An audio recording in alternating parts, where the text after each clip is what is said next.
Well, I can first find out the students' need for learning Spanish as a second language. From there, find out what are their plans on using the language, like which part of Mexico will they be using it. They should know that Mexico has many varieties of Spanish. I can give them an overview of the differences of the varieties that we have in Mexico.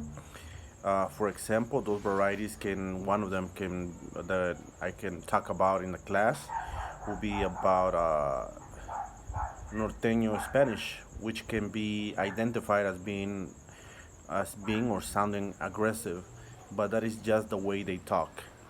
They're nice people. It's just like their Spanish varieties sounds pretty aggressive when it's spoken.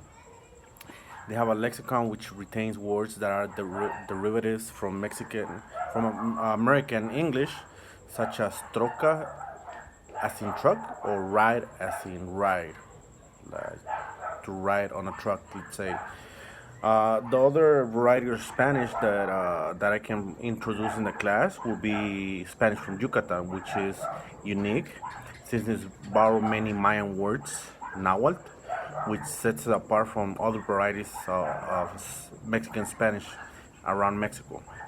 One of those words that I can probably talk about so they can see the not only the variety of words that the Spanish has integrated from Nahuatl, but also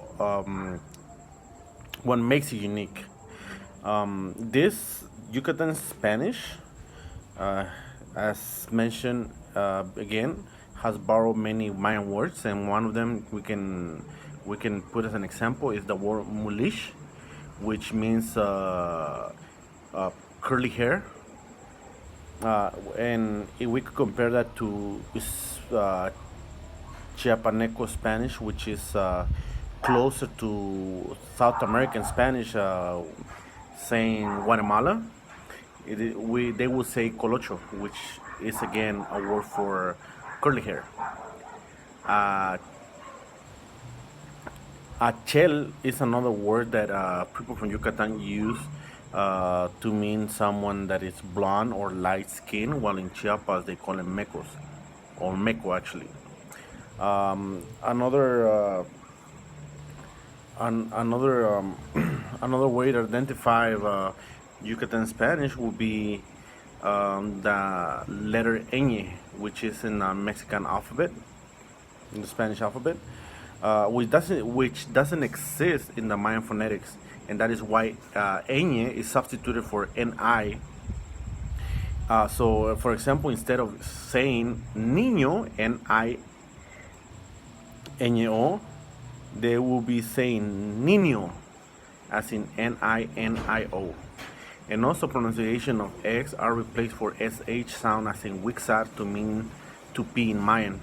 With this in mind, we can put the differences aside, side to side, and compare them among Mexican Spanish varieties or against Castilian Spanish. And this could help a student be aware of the many varieties that are found in Mexican Spanish around Mexico, giving the student a well-rounded Spanish language background knowledge. That's my take.